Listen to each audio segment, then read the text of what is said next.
Welcome welcome all to the Snail Trail 4x4 podcast. If you like going off-roading in Toyotas, wrenching on Toyotas, camping in Toyotas, and maybe even poking a little bit of fun at Toyotas, and of course, hearing about how great Toyotas do in the snow, then this is the podcast for you. That's right, ladies and germs.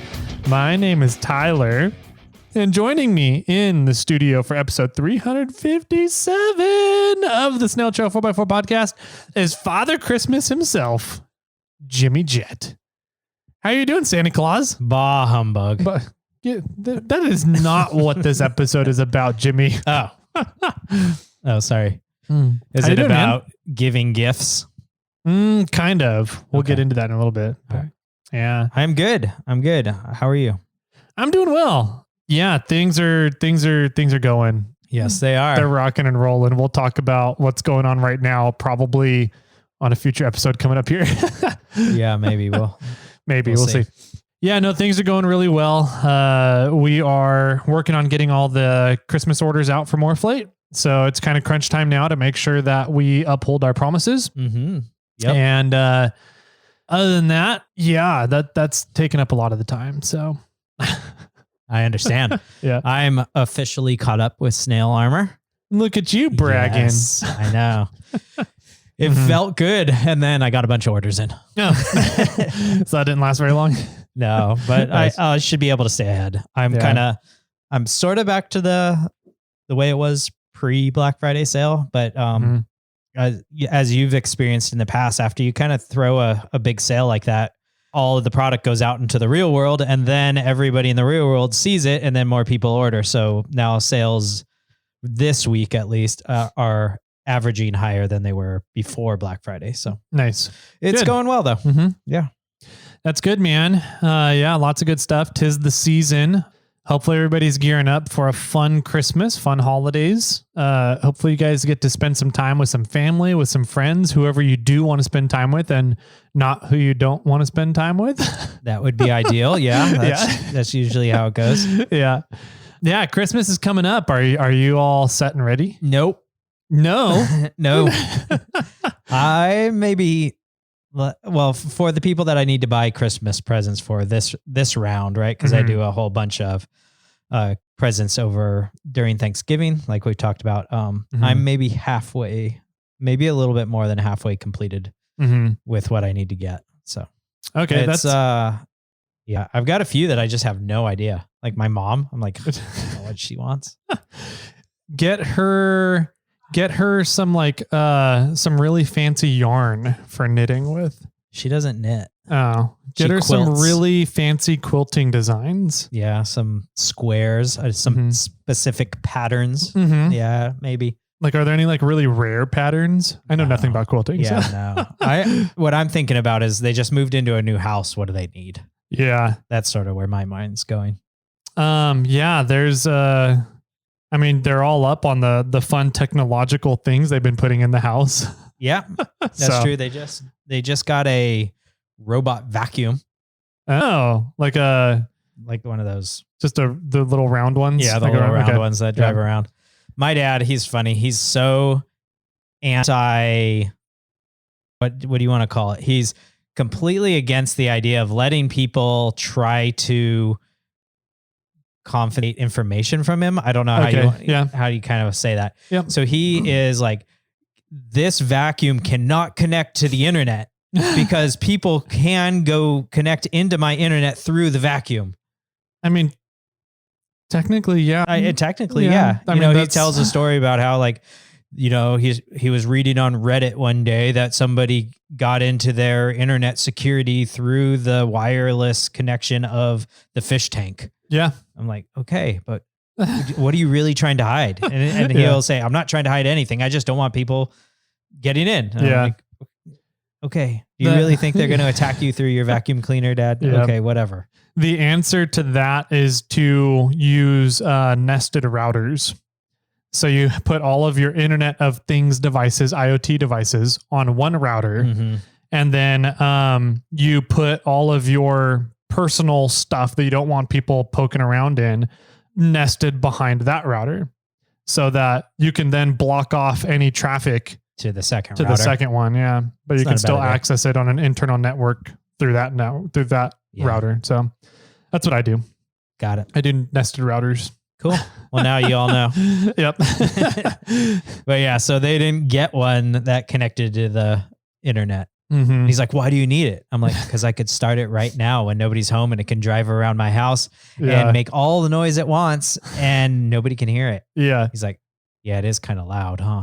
Especially when it runs into stuff. Have you seen the video that somebody took one of those? One of the big YouTube kid guy, he took a Roomba and programmed it so that when it hit something, it yelled profanities. Oh, that's pretty cool.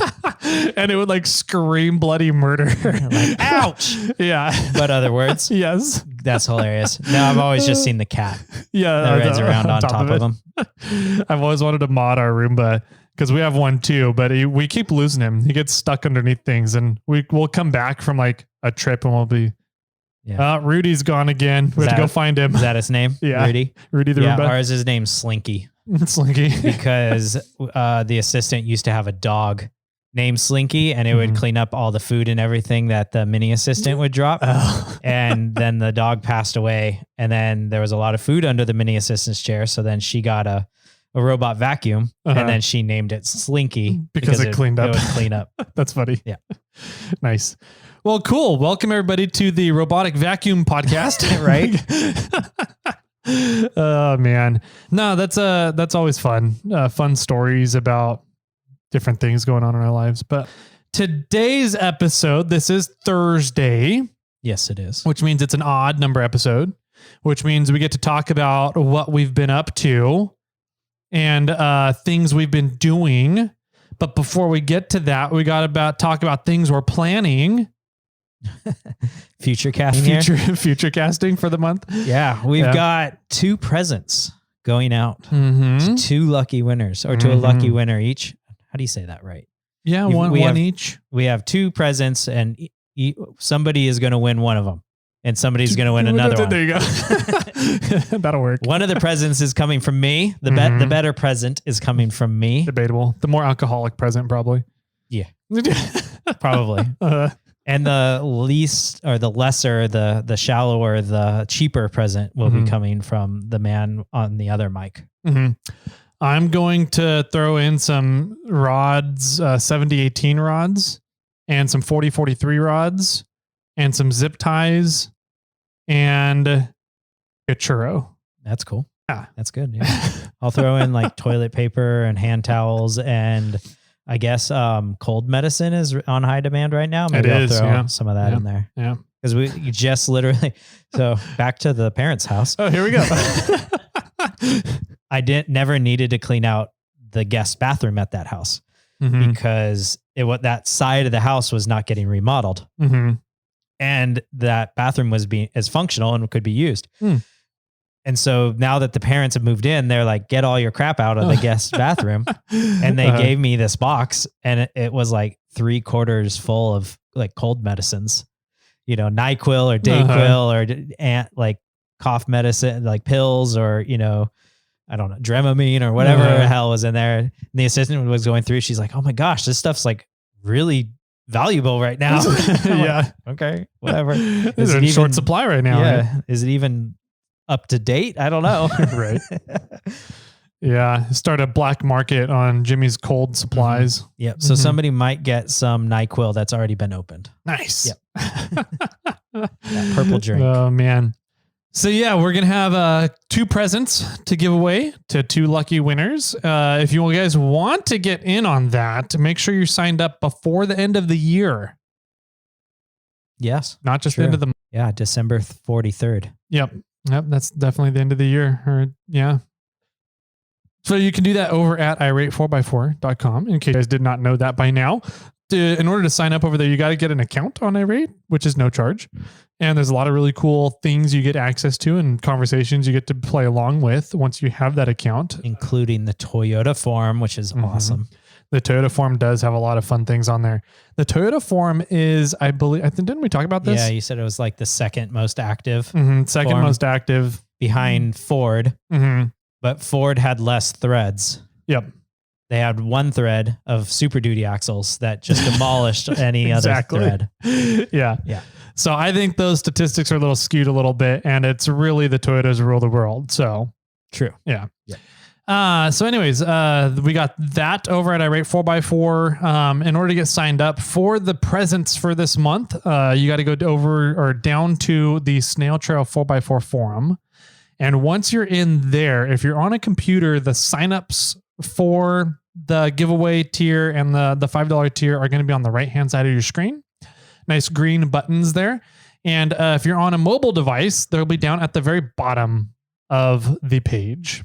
Yes. Same thing. Nice green buttons. So you'll see them. And you can get into the $5 tier also, which is the access to the secured forums on irate and on the Facebooks. It also allows you to get tokens 6 months earlier than the general public. Yeah. Yep. So pay attention to that. We haven't had any tokens found recently. No. So Trevor, where have you been? I know, right? So there's still quite a few out there. And we're working on cutting some more here. So hopefully once the snow melts, we'll be able to go out and put a bunch more down somewhere. Sounds great. Yeah. Yeah. So we got the tokens as always. We got the Facebook group you guys can play around on. There's the irate forums. You can interact with us over on Instagram, which is a lot of fun too. So yeah, man.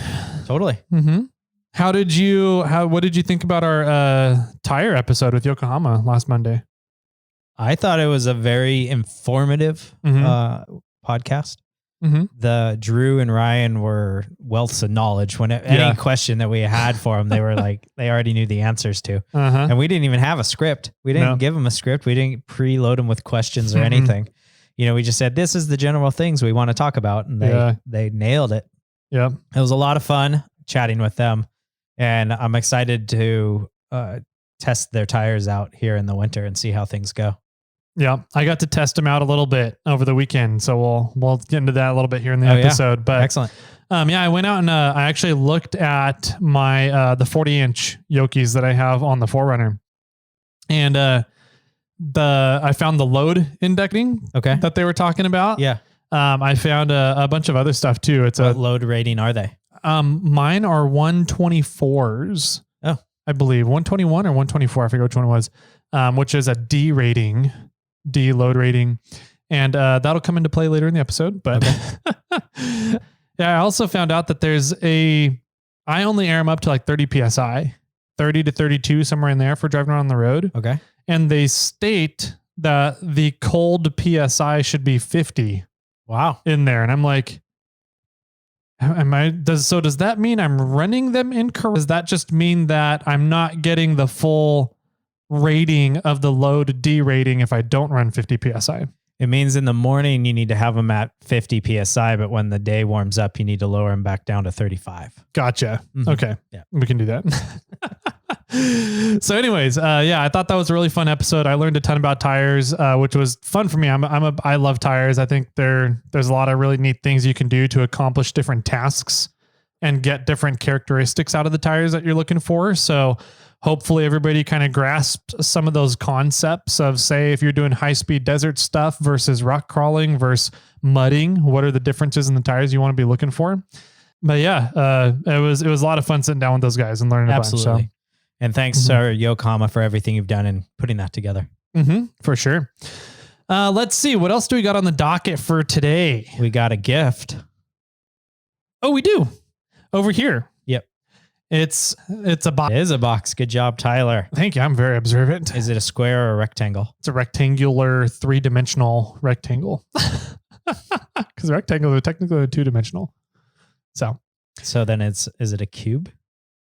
No, because a cube is equilateral sides.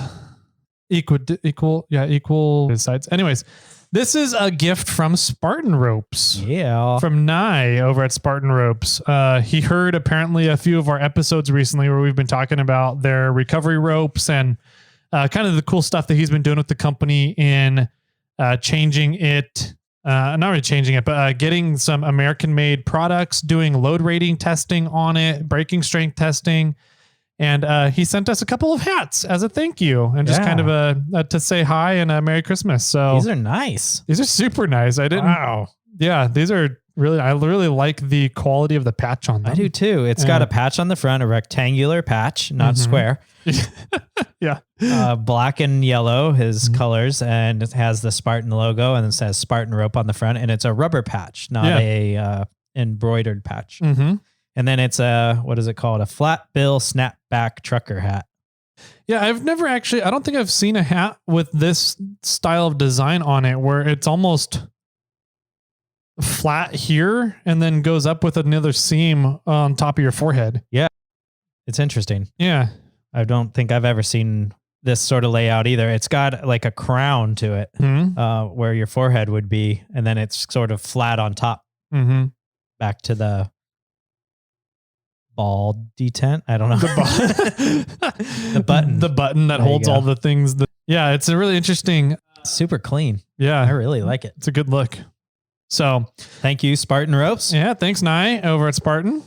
And he did message me and he said that we've had a few people use the discount code here recently. Oh, cool. There is a discount code. It's Snail Trail 4x4, I believe. If not, it's Snail Trail. I'm pretty sure it has 4x4 on the end. Yeah, I thought it had 4x4 on it. We'll put Brian on that real quick. 10% off on Spartan swag and ropes and soft shackles and whatever else I think he has. Yep. So that code does have a 4x4 on the end of it. It's a Snail Trail 4x4. Awesome. Yeah. Thanks, Brian. About time he does some work around here. Right. All right. So what's hilarious is he doesn't even talk to defend himself. We can make all the fun of him in the world right here. Yeah. He refuses to get him on a microphone. So he's looking. He did give me a pretty stern look right there, though. Yeah. Whatever. He'll get over it. Oh man. So, cool, man. How was your weekend? It was very wet. Yeah, it was. Yeah. It freaking dumped here. Started, I think, Friday, like afternoon. Yes. Yeah. And pretty much rained all day, all night, Friday night, all day, Saturday. And there was a few patchy sections. And then I think Sunday was pretty mellow. I think it had scattered showers. But I drove during like the worst time possible down to the Bay Area to go to a buddy's 40th birthday party. Nice. Yeah. And we had a great time. It was fun. We watched some of the soccer game. Football, the World Cup for everybody out there. France versus England, good game. And had a good time. Had a few drinks. The assistant drove, so I had a few extra drinks. The mini assistant came along. There were some kids there, played. We hung out. Pretty much stayed into the semi-late hours and drove home and had to carry the mini assistant to bed because she was passed out in the back of the car. But we had a good time. It's fun to, to some extent I was telling this as we were driving home. I've spent so long trying to build Snail Trail 4x4, like YouTube side of things, that it took a lot of my time away from my friends. And since I'm not necessarily doing the YouTube thing very much at the current point in time, I feel like I'm dedicating a lot more back to my friends. Yeah. And trying to, connect those relationships back up that I didn't want to lose. But it's good. It's fun to, it's fun to have friends. It's fun to, be able to go out and do things and fun to support 40th birthdays. Man, yeah. I'm getting old. Yeah. That's cool, man. Yeah. Yeah. It was fun. It was a gnarly wet drive though. I wasn't white knuckling it, but I did scare the assistant a few times. And not necessarily, it was just, there's points where you just can't see. Yeah. It's like, it's like mist and things coming up from all the cars and big heavy rain and I put Rainox on the window before we even left. That was gonna be my question. Yeah, and it was just I was purposely falling behind like bigger trucks like F-150s or or even slightly to a full size 350 or whatever, like bigger, heavier vehicles. And we were in the CRV. And I was just trying to put my tires where their tires were. That was before the water gets back into it. before the water comes back together. It's like, just stay in their tracks and I'll have better success in making it. But by the time the assistant drove home, that wasn't really raining that much. I think we got some rain down in the bay, and then we had fairly clear driving home for the most part. So that was on Saturday? That was Friday. Saturday. Okay. Yeah. Saturday was nasty, man. Yeah. Where you were. It was definitely where I was. Yeah. But I mean, Friday too. Friday was rainy as well. It was, yeah. My big thing was I got home Friday and I was like, let me see, where did I leave off with everything? Because I think we had talked about putting my transmission back in. You had put your transmission back in. You had put it 4 bolts in, but didn't torque them down. That's right. Okay. So yeah, I had to finish, putting everything in, putting it all back together. And I did that earlier in the week, and I went to try and drive it. I think I did it Thursday night actually. And I went to try and drive it, and it wouldn't go in gear. Oh no. Yeah. And I was like, what is going on? And I started messing around with it. And I was like, okay, I can still get it into gear with the engine off, which means that the clutch is not operating properly. Okay. And so I was like, what is going on? And I felt like a pretty light clutch pedal. I was like, what is, And so I went in, I started messing around with the pedal with my hand and looked under to see if maybe the bracket was cracked. It wasn't. Bracket's fine. But I started playing with the pedal by hand, and I could get it to like pop back out half of the way. Like it would go halfway to the floor without any resistance. Interesting. And I was like, so, okay, I probably just need to bleed it again then. That's what I was thinking. I was like, I don't want to do it tonight. It was already late. And so I did it Friday morning. I bled the slave cylinder and tried it again. Nothing. And so then I was like, I wonder how far out of adjustment the pedal is. Like, is there just an adjustment that needs to happen because it's a different clutch setup? It's no longer a ceramic disc with a 1,600 pound pressure plate. It's a organic disc with an 800 pound pressure plate. So maybe the throw of the pedal needs to be adjusted. So I adjusted that, and it started working. So that's all it was. Started working, or it was working. It worked fine. Okay. Yeah. After that. So I was like, cool. And so I drove the rig around on Friday, just to make sure that everything worked throughout the day. Because on Saturday, we're supposed to be going up to Uncle Tom's cabin. Yeah. There was a toy drive being put on by the Jeep herders. Where are they out of? I want to say Georgetown area, Placer Jeep herders. I forget exactly what they are, but they're one of the original clubs that's heavily involved with Jeepers Jamboree. Okay, cool. Probably Georgetown then. Yeah.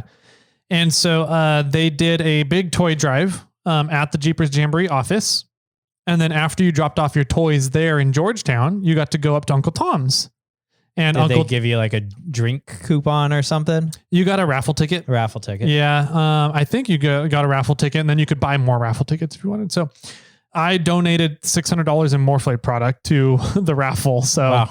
I didn't bring any toys or enter the raffle at all either. But then the raffle was happening up at Uncle Tom's. Got it. Okay. So Uncle Tom's hosted. Dave McKinney came up and had the Traeger trailer going. And it was a great time. There was a ton of people there, though. Yeah, I bet. A lot. But we'll get to that in a sec. So Friday night, though, when I got back from driving around the rig, I was like, okay, everything's working beautifully. I'm really ecstatic because also I found out when I had the drivetrain out that my breather for the breather in between the twin sticks for the transfer case was clogged. No, that's where gear oil is leaking out of. Okay, yeah. And so I called Trail and they're like, yeah, no, just put less oil in there. And I was like, but I only have it filled up to the fill plug. And they're like, oh, well, yeah, that's right amount then. I'm like, yeah. So what I ended up. So put less in. So less and less. Yeah. So eventually it'll stop leaking out. That's true. Eventually it'll all be gone.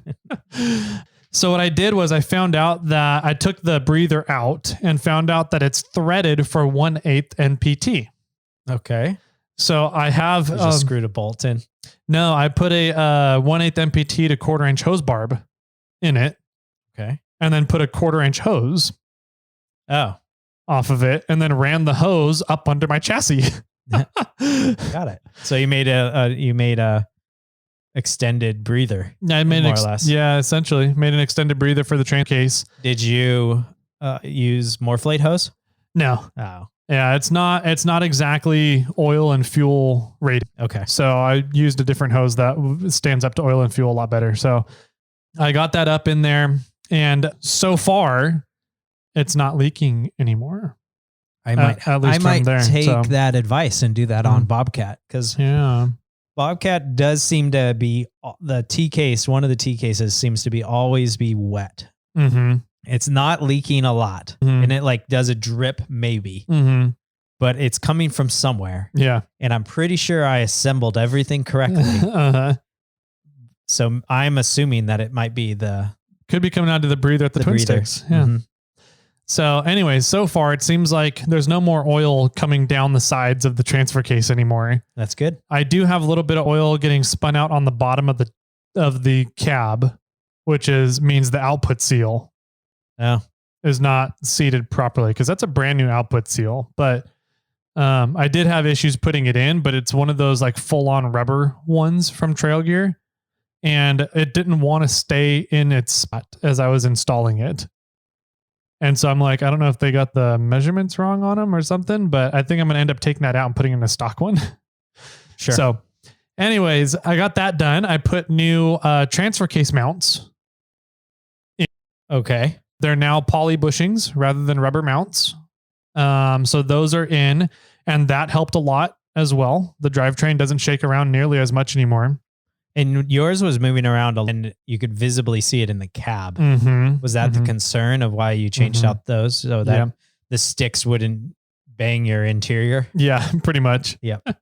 So I figured if the sticks are moving around in the cab, then that means other things are moving around, and I don't have a whole lot of clearance between the double cardan and the cross member that's there that I cut up. Right. So I was like, I need to eliminate all movement that I can, so that I know that the drivetrain stays in the place it should be staying for all the clearances that are down there. Got it. So that worked out great as well. And then while I was doing all of that, driving around, I still haven't had any heating issues. But I think I figured out we figured out what the problem is, but I also found out another interesting little tidbit about the 3.4 engines. Okay. So I went on a long test drive, like an hour-long drive, to see if that, but I went up 80. Okay. Highway 80, smart. right? So I got up to pretty much Auburn, where the Highway 49 exit is, and then came back home. And on that trip, my engine, the ECU temperature sensor for the coolant would get up to like 215 to 218 degrees, and then it would drop to 180, 185. So a 30-degree temperature difference. So that's when your thermostat was happening? Uh-huh. Yeah. So what's interesting, though, is I have a 190-degree thermostat in there. Okay. So the sensor isn't near the thermostat. Not at all. And so, the sensor, and I'm like, okay, that kind of makes sense as I was thinking about it, because the thermostat is on the entrance to the block, and the temperature sensor is on the exit of the block. So the coolant has the entire block plus the radiator core to go through before it comes out and gets to the temperature sensor. Okay. Which means it's going to be a lot hotter than the thermostat is set for. And so once I kind of like made that connection, and now that I have a water pump that's circulating properly, it was kind of fun to watch the temperature go up to 218, creep to 218, and then drop to 185. Sure. And then creep, and then drop. So I don't think you told anybody about the water pump. Oh, okay. I did. I didn't redo the water pump. The 3.4, in order to redo the water pump, you have to redo the timing belt as well. And so there's a mechanic right across the street from the warehouse, and I took it over to them on one day and said, hey, here's my vehicle. How confident are you guys in working on it? And they came out and looked at it, and they had their tech come out and look at it. And they're like, man, in order to do this, we need to pull the whole front end off. And I was like, no, you're not going to do that. I was like, there's plenty of room here. The engine is sat back another 2 to 3 inches from what it would be stock. You guys can pull the radiator if you want, if you need, 1.5 feet of clearance to work, which I think is what they did. And so they ended up, after that, they were like, okay, yeah, no, doing the water pump and the timing belt, no problem. We can get it done. I said, okay. And we came up with a plan, and they agreed to do it in a way that I was okay with. And so I brought it back the next morning, dropped it off, walked over to the warehouse, worked all day. And then at the end of the day, walked back over, picked up the rig and drove it home. Nice. With the water pump and timing belt done. Yep. And ever since then, the engine hasn't really ever thought about heating up at all, other than, creeping up to on the sensors to 218 and then just going down to 185. So once I figured out that my main issue was the water pump, and that now that the water pump is circulating properly, I wanted to get the radiator fan off of the radiator. Okay. Because I had removed the fan from the shroud and used those push-through pins. Yes. To attach the fan directly to the radiator. And I was like, I don't like that setup. Those pins put a lot of stress on the fins of the radiator. And I was like, I don't want it to end up breaking anything and creating a leak in the cores. And so I ended up taking shroud that I have, since it sits the fan like an inch from the radiator itself. I took the shroud and I cut 4 big holes, 2.5 inches on each corner of the shroud. Okay. To let the air through. To let air pass these. Yep. And then put the radiator back in the shroud, put the shroud on the radiator, put the fan back in the shroud, put the shroud on the radiator, hooked it all up. And then I was like, cool, we'll get to test this driving up to Uncle Tom's and heading up the grade tomorrow. So that was all I did Friday. Dang. And then busy. Friday morning, I rain-xed and anti-fogged the 4Runner. Yeah. And I did it. And literally like within 2 minutes of finishing, it started dumping rain. I was like, well, that was good timing. Yeah. We put rain-x in the garage like minutes before we were leaving when it was dumping rain already. Mm-hmm. I was like, we have rain-x, right? Yeah. That stuff is magical, man. It is. If that's probably after the wheeling day Saturday, that is probably the number one thing you can do to your vehicle to get it ready for winter season is rain-x the windshield. Second thing is make sure your windshield wipers are good. Yep. That's always a big thing. Yes. Did somebody not check that prior? There was a few people on the trip that didn't. Okay. Well, I didn't, because I was like, I rain-xed, so I'm fine. I don't need windshield wipers to be perfectly functional.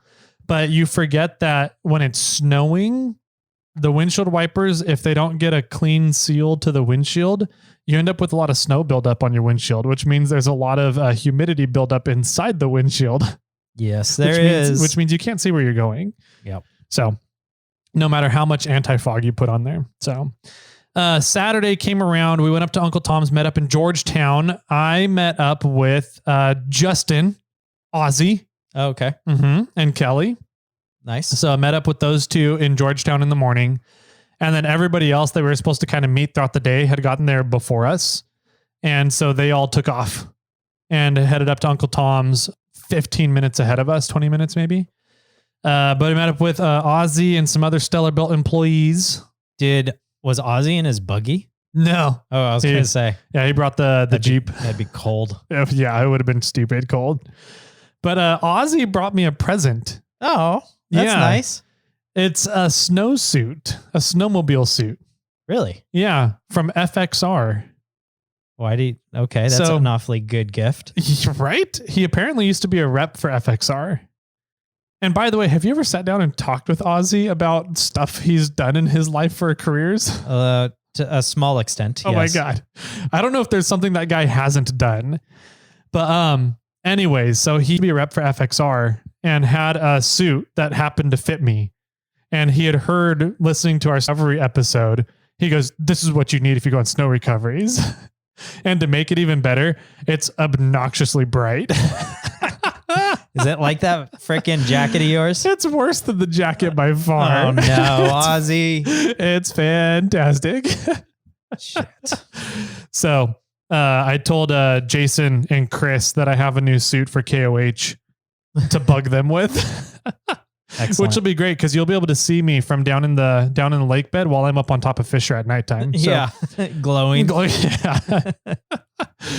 But anyway, so I put on the suit later in the day after it wasn't raining as much. I didn't have to get my underlayers wet to put it on. And it is amazing. Oh, I bet. It's an amazing suit. So I was toasty warm, completely dry all day long, no matter how much rain got dumped on us, no matter how much I went tramping through waist deep snow. And it was cool. So thank you, Ozzy. That was fun. Nice. So how was the snow? Snow was amazing.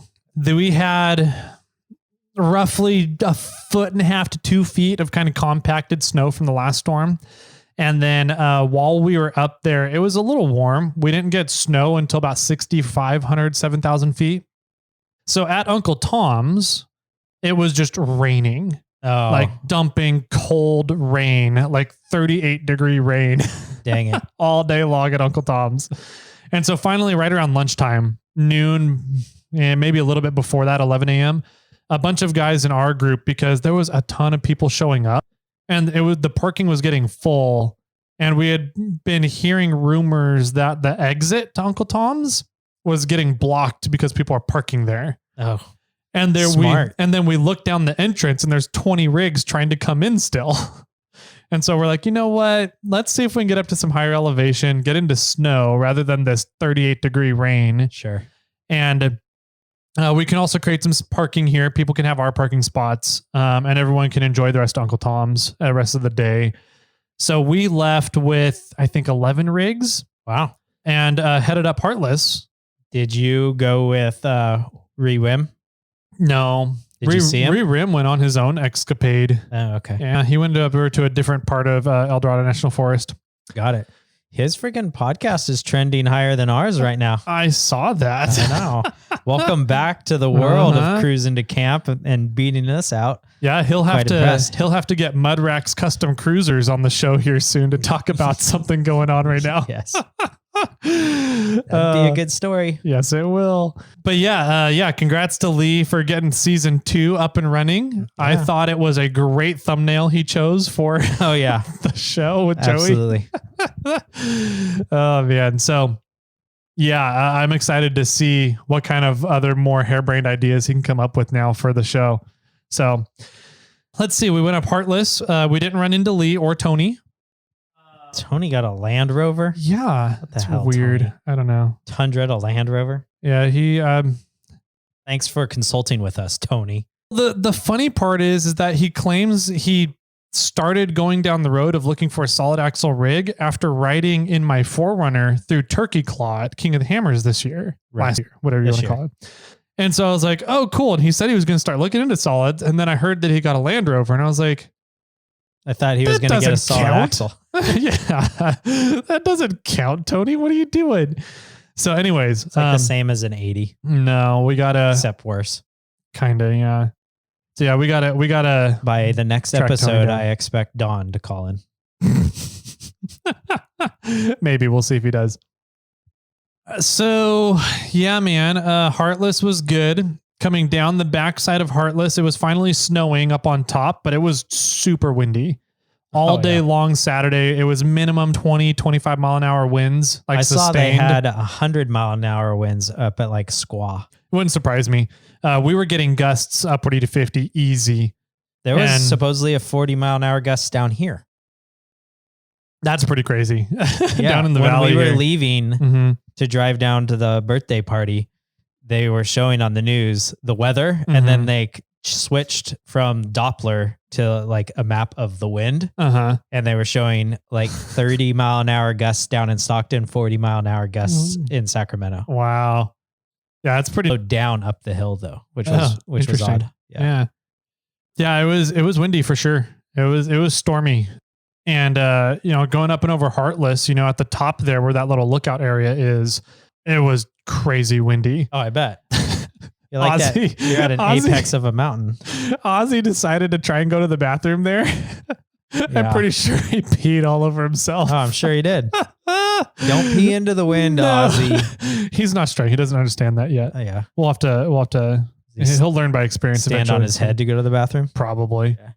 the wind actually swirls the opposite direction here from where it does in Australia. So that's why he didn't get it. Was he wearing yellow pants? No, but they ended up being a little yellow. Okay. So, tinged. Yeah. Got it. Oh man. Yeah. So super windy up on Heartless. And so we only stayed there for like 30 seconds. Yeah. We're like, yeah, let's get off of here. Hi, Heartless. Bye, Heartless. Yeah, bye guys. So we ended up going down the backside of Heartless, which is always the more fun side for snow wheeling. It's definitely a lot more challenging than the west side. Going down wasn't really too bad at all. I was kind of out in the lead. I caught up. We ended up catching up with everybody.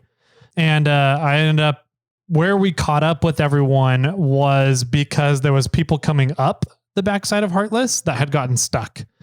And so we were coming down. And so the whole group was just kind of stopped there. And so I just kind of went around everybody in the powder. Sure. And made my way up to the front of the line. You have gravity helping. Exactly. Went around to the front of the line. And while we were there waiting for those cars to get unstuck, that's where I put on the zoot suit. Got it. Yeah. My very bright zoot suit. And so there was a couple the rig that was stuck was like trying to go through the powder on the low side. And so after he got towards, I just drove right through his hole that he had made and gotten stuck in from the top side. And I was like, Wow. You had gravity. I had fresh Yokohama 40s is what I had. That too. And he was probably on flat Milestar Patagonias. He was on, I don't know, some like maybe all-terrain 31s or 32s. Oh, geez. So yeah, in a stock 3rd gen 4Runner, I think it was. So anyways, I went through and then once I kind of pulled through, the rest of our group came on through 11 rigs, went on down Heartless, got over to Icehouse Road. And then we're like, well, what now? It's not even really like noon yet. And so we went up to the chalet. Oh yeah. Yep. Turned Got left all the way up there, huh? Left and headed up to the chalet. And every corner I could, every chance I got, I put it into a 4-wheel burnout and drifting around the corners. Nice. So that was a lot of fun. So does that mean that the Yokohamas are slippery? It means that the road was just freshly plowed. You needed some of those spiked tires. Mm-hmm. But it was fun going up through there. So we got up to the chalet. They plowed all the way up to the chalet? Yep. Yeah, the plow line is just past the chalet right before the dam. Okay. Yeah, we got up there. They didn't plow in the chalet parking lot though, which they usually do. But they didn't have it plowed at all. So we stopped in the chalet parking lot and had lunch there. And while we were having lunch there, it finally started turning to snow. Oh. That's when it started getting cold enough to stop the rain. As you went over Heartless and started coming down, it became rain again? Mm-hmm. Yeah. And so we finally got a bunch of snow, cold enough for snow out at the chalet, had lunch there, and our friend Peggy from the Forest Service showed up. Okay. And she just kind of showed up and was like, what do you guys do here? We're like, just hanging out, playing in the snow. She goes, okay, cool. Be safe. Don't be like the other people that are trying to camp out here tonight. And we were like, why not? Mm-hmm. What if we want to camp out here? Yeah. She goes, I don't know. You guys are crazy. And we're like, yeah, we know. And she's like, okay, have a good one. We're like, okay, bye, Peggy. Did she remember you? Nope. Okay. Yep. I don't think she remembered any of us from that trip. Yeah. Was anybody that was on that trip with you? Yeah. Dylan, me and Dylan pretty much were. Yeah. And both of us were the ones talking to her too. Okay. So, and Ryan was talking to her as well.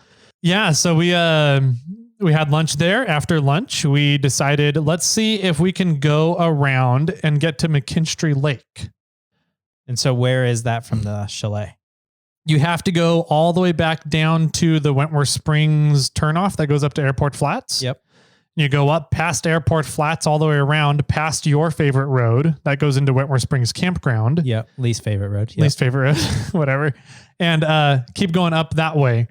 It's the road that we tried to go up on the listener run and kept encountering all the snow bridges. Got it. And we turned around on. So we went up towards McKinstry and we got about halfway up to McKinstry by about 3 p.m. And then right around 3, a couple of the guys in the group were like, I'm almost out of gas. And we're like, you went through a full tank of gas already? And they're like, no, I never filled up today. We're like, what? Why did you come here then? Yeah, right. So they were running low on gas. The storm was really starting to pick up.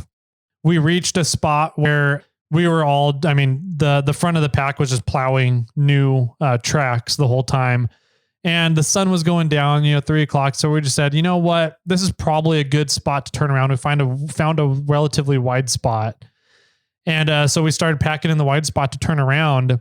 And I was packing down a little spot. And I got to where I was going to start going backwards to just start going and then forward and back, get turned around and forward and back to pack it down. Powers it. Yeah.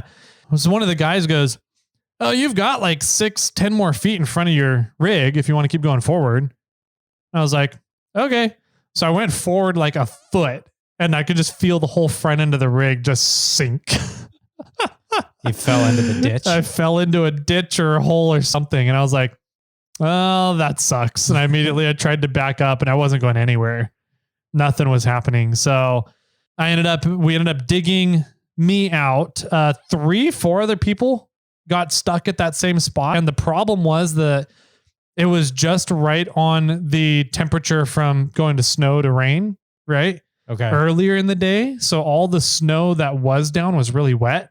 So as soon as you spun a tire, it just created an ice slick under your tire. There's no way you're getting traction back again.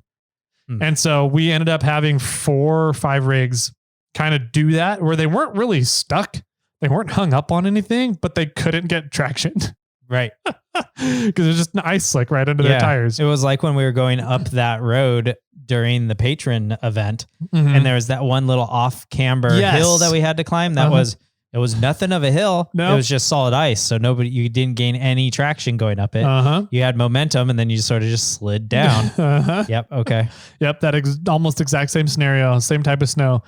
And so literally it just came down to, we had 2 or 3 guys get on one end of the vehicle and push the vehicle a little bit to get out of that little snow slick it had created. And then you got traction again. Right. Until you spin again. And so I ended up having to get strapped out of my hole that I was in. And we got everybody turned around. It took us about 45 minutes to get all the rigs turned around. And then we started heading on down the hill.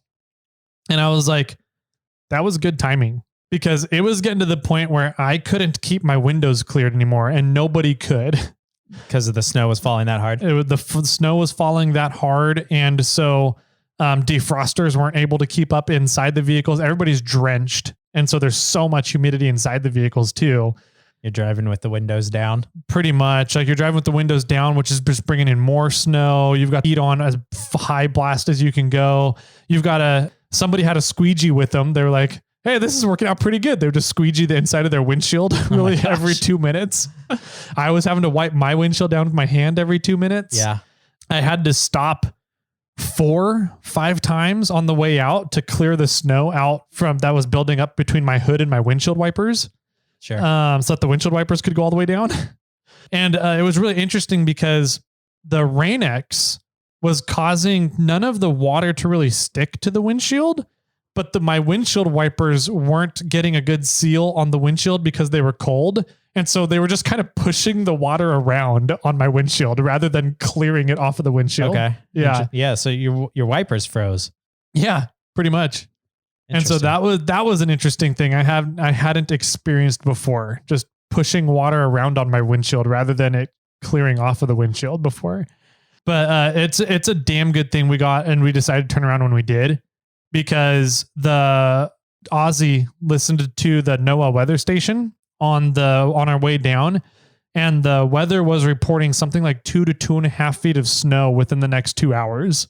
Dang. Where we were at. And so we're like, okay, it's probably a good spot to get out of there. Yeah.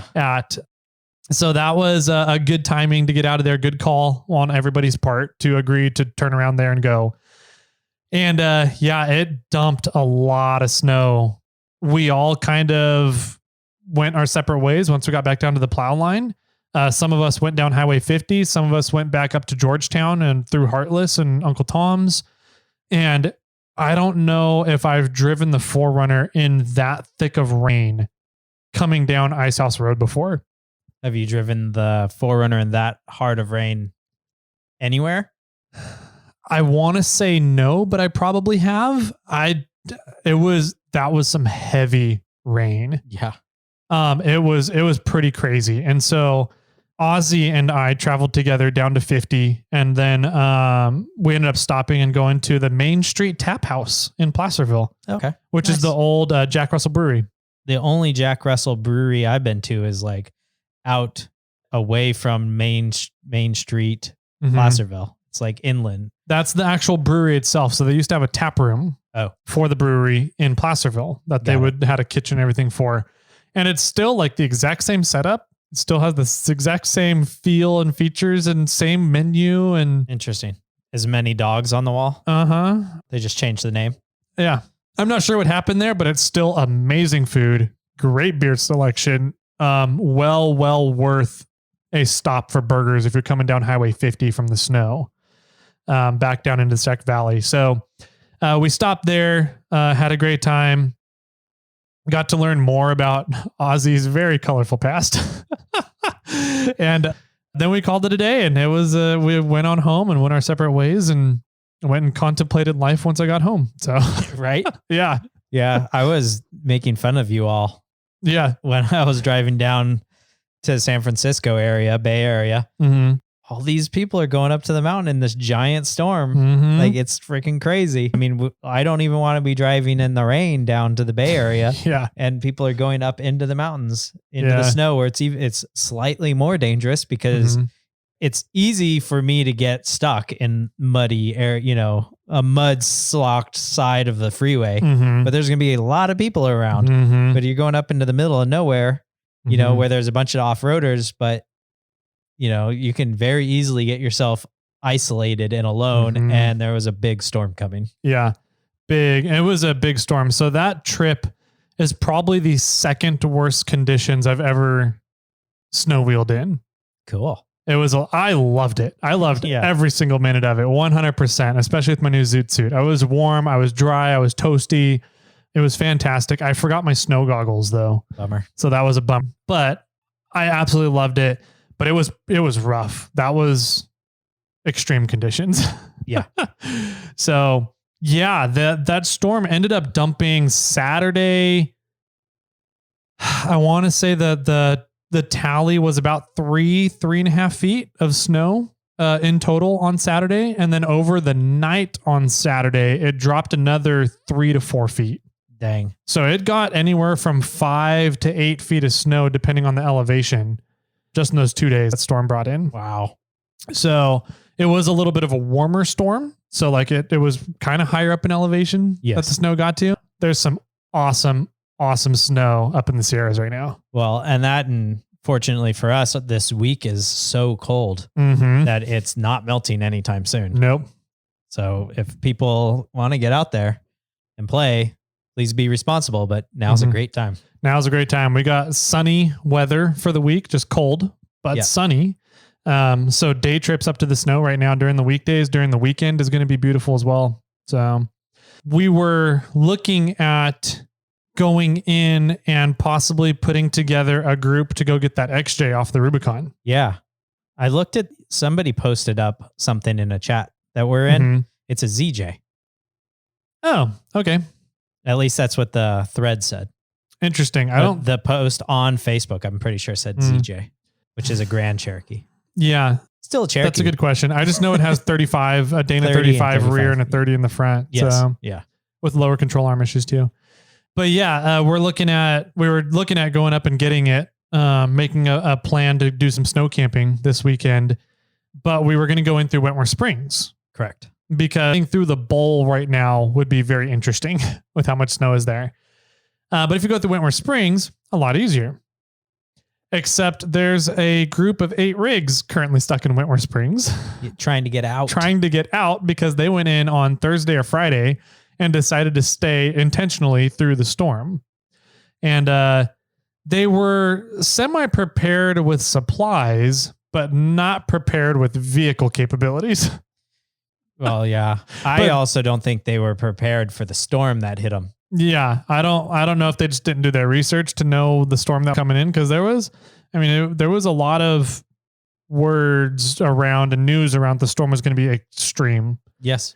So I don't know if they just didn't do their research or they underestimated it or what.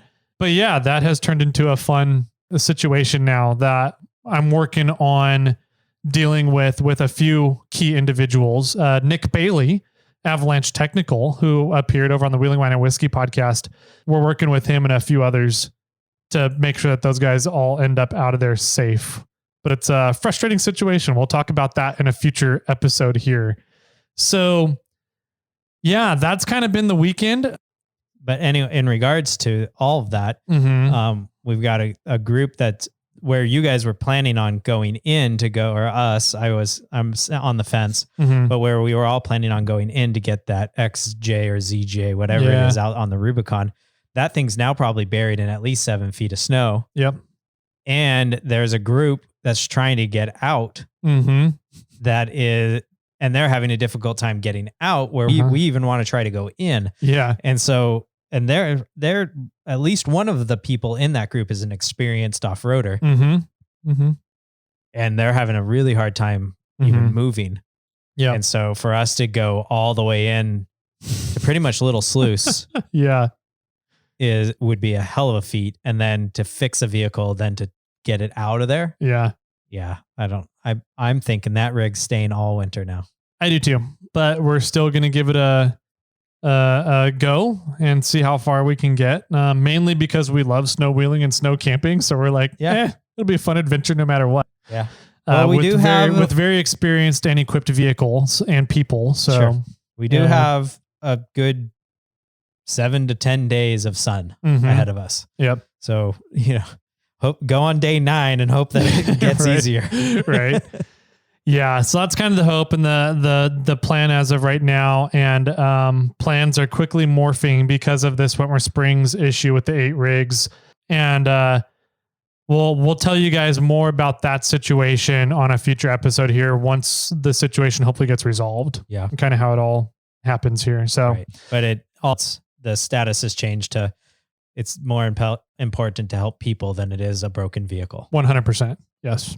So yeah, that was my weekend, kind of what I've been up to, some of the updates with the rig. The Forerunner's running beautifully right now, except my stereo is shorting out somewhere. So I keep losing music. Bummer. I know, it's annoying. You know what's going to go out next? That air conditioner. No, never. Better not. So yeah, quick review on the Yokohamas. Yeah, bring it on. I was very happy with their performance. I didn't really come across any situations that I wasn't able to handle, except for that spot where I went 1 foot too far and just fell into a hole and had to get strapped backwards. I do think I was at 4 PSI. Okay. I was going to ask where. I was at 4 PSI. You were at. Okay. And they weren't ballooning out as much as I wanted. Oh. They were clearing their tread just fine, but they weren't really ballooning out. Okay. So I still had plenty of traction, but I was sinking and plowing more than I wanted to. So I think if I go down to, I'm going to try the next trip out. I'm going to go down to 1 or 2 PSI and see how much of a pooch or a ballooning I get on the tires and see if that helps with the flotation. But so far in snow, the treads and the tire behaves exactly how I want a snow tire to behave. Cool. It clears the tread. The tread does not get packed in. And you get a ton of traction out of that tire in the snow. Sweet. That's good news. It is good news. So you give A+, 2 thumbs up, would buy again? So far, yeah. I'm giving it an A- right now. Oh, okay. It'll get only an A+ from me if it'll end up pooching out the way I want it to, down at 1 to 2 PSI. Well, maybe you shouldn't have had such a high load rating tire. And that's the thing. They don't make the tire in a C load rating. It's a D only on the 40s. Okay. So, yeah. Well, then you just need to put more sandbags in your truck. I need to make it heavier. Yeah. Yes. Which I'm really curious about. I think that I packed the Forerunner too much. I think that I have a heavier rig than I really want to. But at the same time, I mean, I had a hard time getting the Patagonias to pooch out, and they were load range C. And these guys, I'm getting the Yokohamas down to 4 PSI, and they're not pooching the way I would expect a tire to pooch at 4 PSI. So I really want to scale the Forerunner. I've never scaled it before. I wonder if they just have thick sidewalls. They're 3-ply. Maybe their 3-ply is 3 thick plies. Yeah, maybe. I don't know. So anyways, essentially what I'm trying to say is I need more snow wheeling so I can test the tires more. Got it. Yeah, definitely. That's what it means. So you going up tomorrow? I don't know yet. I got to figure out if we can talk the leader of the group into accepting the help that we are trying to provide. Sure.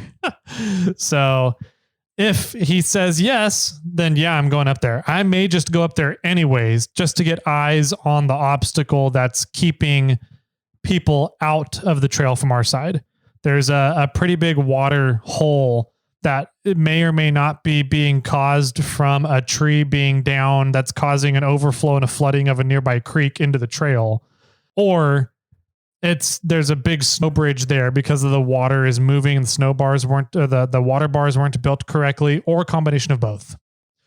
So I think we just need to get eyes on it there. And I may end up going and doing that tomorrow, whether or not the group accepts help from us. So at least we know what that obstacle is that we're looking at. Right. Yeah. But yeah, I want more snow wheeling. Yeah. Yeah. That would be a lot of fun. I need to get up and try it, but man, all this talk of going to rescue a vehicle and maybe going to rescue some people, I'm like, going to rescue these people sounds like it's going to be a feat. And yeah.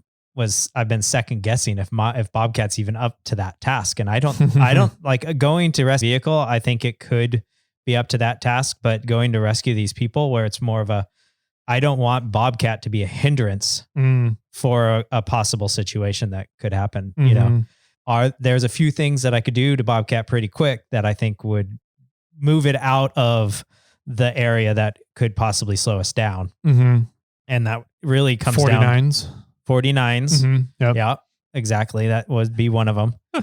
No, really, it's just put the bumper on properly. Yeah. Instead of the few bolts that are kind of on there. Cut better holes, put in weld watchers, whatever I have to do, and bolt it better to the vehicle than what the bumper is allowing me to do now.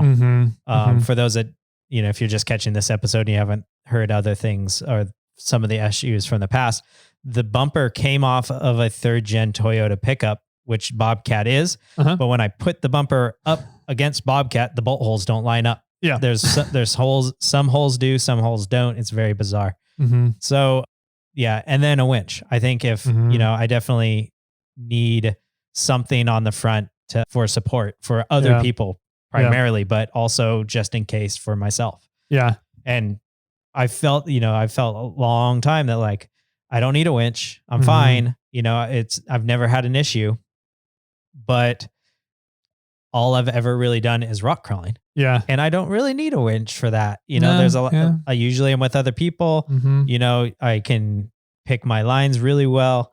Bobcat's a phenomenal rock crawler. And if I get into trouble, there's somebody around there that can throw a strap on. But a lot of times in the snow, there's multiple rigs that are probably stuck and you need a strong bumper and a good, strong winch to get you out of a situation. And I didn't feel that Bobcat is a task. Yeah.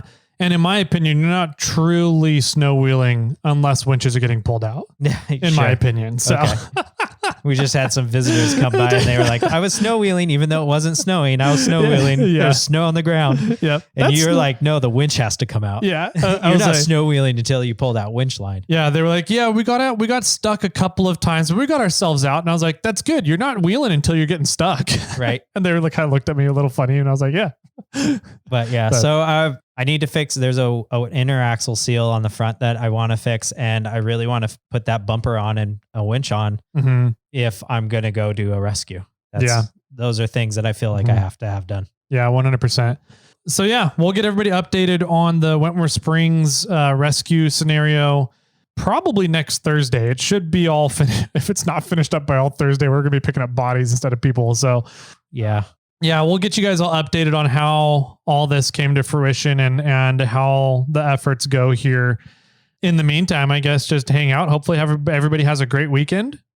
Go out, enjoy some snow recreation, some winter rec, and hopefully everybody's gearing up to have a great holiday couple weeks here. Yeah, absolutely. Mm-hmm. Be safe. For sure. So I guess, Jimmy, how do people get a hold of us if they wanted to? I know we talked a little bit at the beginning of the episode where we hang out. Well, you can definitely find us on social media. We're over on Instagram. Tyler's at 4x4 Toyota Tyler. I'm Snail Trail 4x4. Tyler occasionally checks out the Morphlate Instagram. Probably Occasionally. not. And I watch over the Snail Armor one as well. Mm-hmm. You can also email us, Jimmy or Tyler at snailtrail4x4.com, or you can phone in and leave us a message. Do we have a voicemail? We do have a voicemail. Yeah. Do we want to do it now or wait till next week? Let's see. We can probably do it now. But if you want to phone in and leave us a message like this one, is it Donnie already of us making fun of Land Rovers? We did get a missed call from him already. Oh, so, wow. That's impressive. Yeah. That phone number is 916-345-4744. Sweet. This one actually, I want to listen to it. It looks like it's some information about kegerators. Oh, and CO2 usage on your kegs. Good. Somebody knows better than I do. Yeah. So let's listen to what he has to say here. I'm really looking forward to this because this is something that we specifically, I think, asked him to call in. I think it's the same guy. So cool. Perfect. Yeah. Here we go. Hey, it's Craig. I was bat signaled. So you probably need a calculator for your beer line and pressure. Look up all my keg experiences with homebrew, so it's a little different. But you can look it up. It's probably like 10, 12, 15, but it's dependent on your the like beer line and like the inner diameter. So just plug it in there. You'll figure that out. And part of the reason why your beer is so thick is because the puree or whatever fruit they use all settles to the bottom. So you're going to have a few thick boy milkshakes, and then it'll calm down. But next time you need me, just put up the beer signal. Thanks. Keep growing. Why don't we have a beer signal? We should. I know, right? Snail beer signal.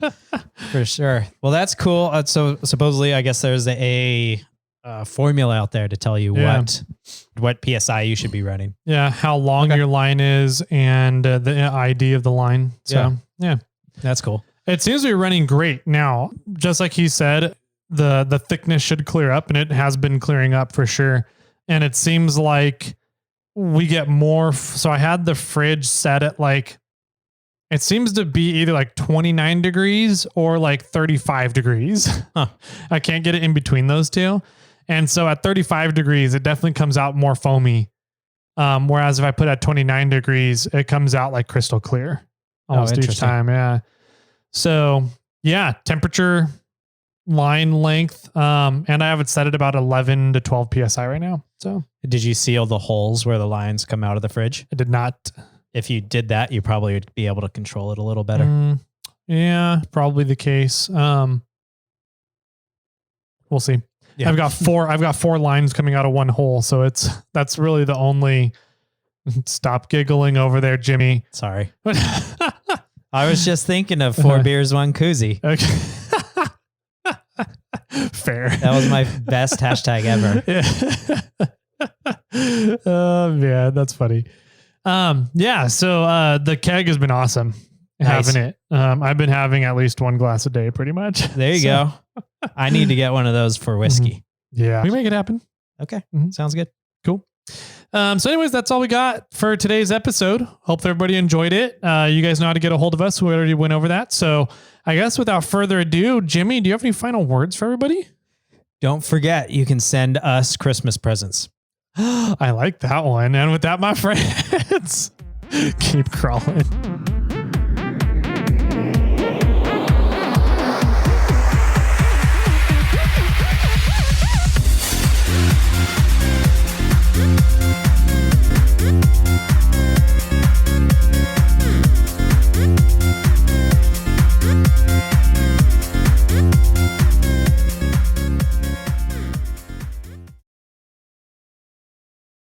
What do snowmen eat for breakfast?